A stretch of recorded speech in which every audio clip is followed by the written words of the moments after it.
Bismillahirrahmanirrahim. Assalamualaikum warahmatullahi wabarakatuh. Alhamdulillahi wa kafa. Wassalatu wassalamu ala rasulillahil mustafa wa ala alihi wa sahbihi wa man wafa. Amma ba'du fa ya ibadallahu si nafsi wa iyyakum bitaqwallah faqad fazal muttaqun ولا تموتن إلا وأنتم مسلمون فقد على متذكرا مبالغ يا أيها الذين آمنوا حق تقاته ولا تموتن إلا وأنتم مسلمون. Tema kita sekarang adalah konsep hukum riba. Pertanyaan, istri saya seorang notaris. Saya tidak mengizinkan untuk mengambil pekerjaan yang berkaitan dengan bank konvensional dan pinjam-meminjam lembaga ribawi karena saya pernah membaca salah satu yang dilaknat Allah adalah pencatat dan saksi perjanjian riba. Apakah pemahaman itu sudah tepat, Ustaz? Saya kira ini mewakili sebagian kegelisahan kaum muslimin yang mungkin bisa kita diskusikan pada malam ini. Pertama, riba itu dilarang.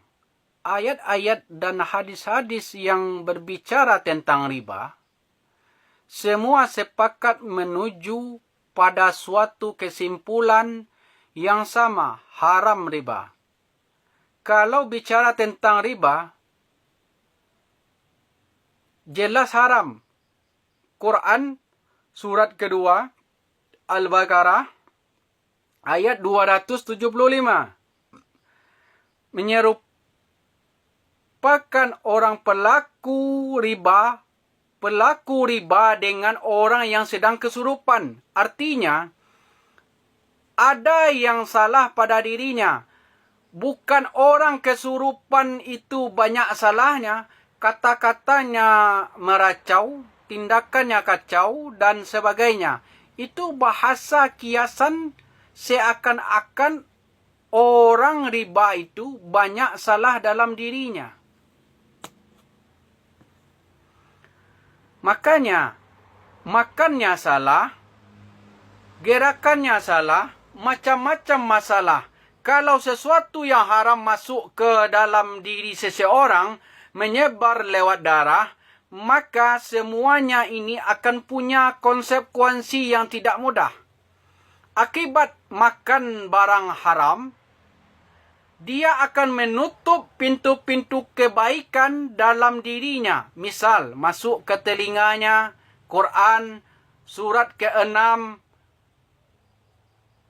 Al-An'am ayat 25, wa fi azanihim waqra. Di telinganya akan berbentuk sumbatan menyumbat. Bukan tidak bisa mendengar. Karena yang haram, yang jelek itu menutup. Yang baik tertutup, jelek lawannya baik. Kalau jelek masuk yang lain, gak akan masuk. Orang yang kata-katanya buruk, maka dia sulit mengatakan kosakata yang baik. Sama dengan orang yang terbiasa berkata yang baik, maka dia sulit mendapatkan kosakata yang buruk. Karena itu, ketika yang buruk masuk ke dalam diri kemudian beredar dengan darah, jadi daging, menutup pintu kebaikan. Makanya, jangan heran orang-orang yang kemudian tertutup pendengarannya untuk mendengar kebaikan. Kalau yang jelek-jelek cepat masuk, kalau yang lain susah.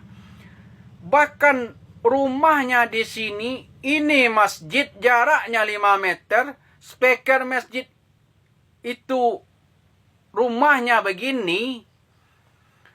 Azan berkumandang. Allahu Akbar, Allahu Akbar. Nggak kedengaran. Sementara 500 meter bahkan yang 5 kilometer itu belum waktunya azan, sudah datang dengan kakinya.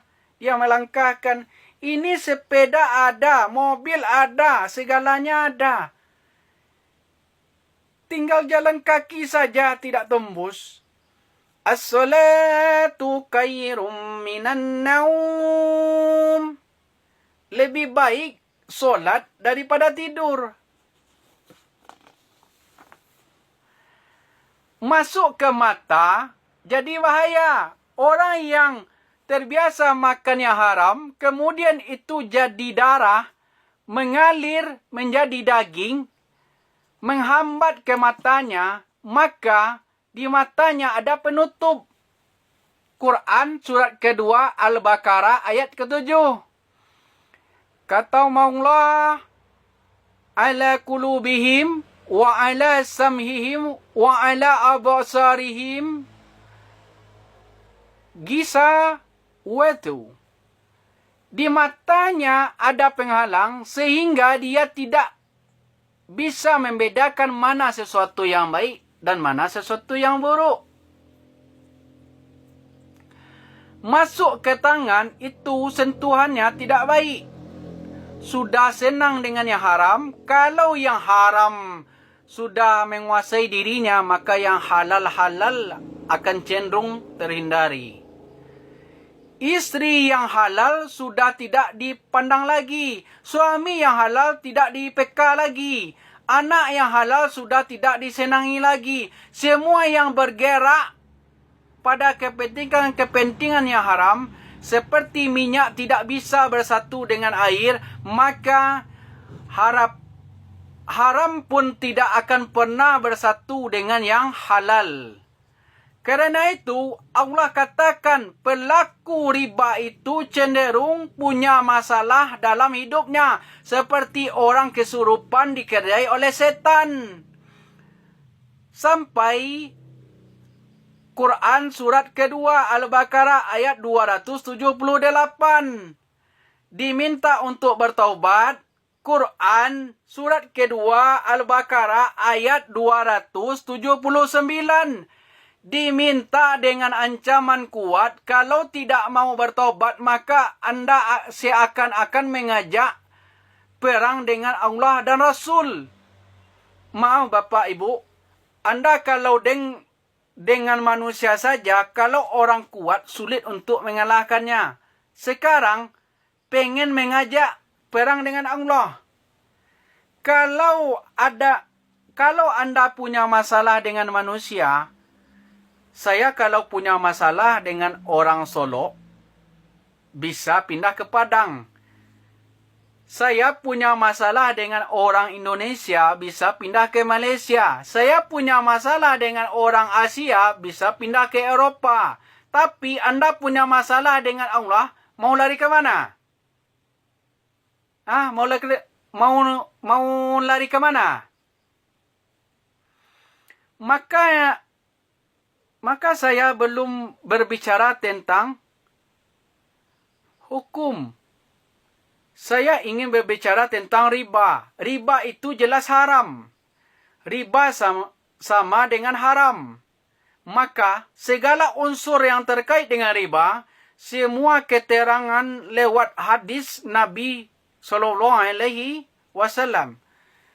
Baik pelaku, baik pembeli, baik pencatat, baik saksi dilaknat oleh Allah SWT dan Rasul, tetapi mendapat hukuman yang sama, haram. Pelaku, pembeli yang menerima, saksi, bahkan pencatat, fasilitator. Saya belum bicara tentang profesi, saya bicara tentang riba. Jadi, kalau ada orang yang mengerjakan riba, bahkan saat ada alternatif yang lain, dipaksakan untuk mengerjakan riba, maka dimasukkan dalam kategori ini. Haram sama dengan dosa. Kalau sudah ada laknat, risikonya tidak mudah. Laknat itu risikonya paling dahsyat neraka jahanam. Bapak Ibu, tahu neraka yang paling ringan? Quran surat keempat, An-Nisa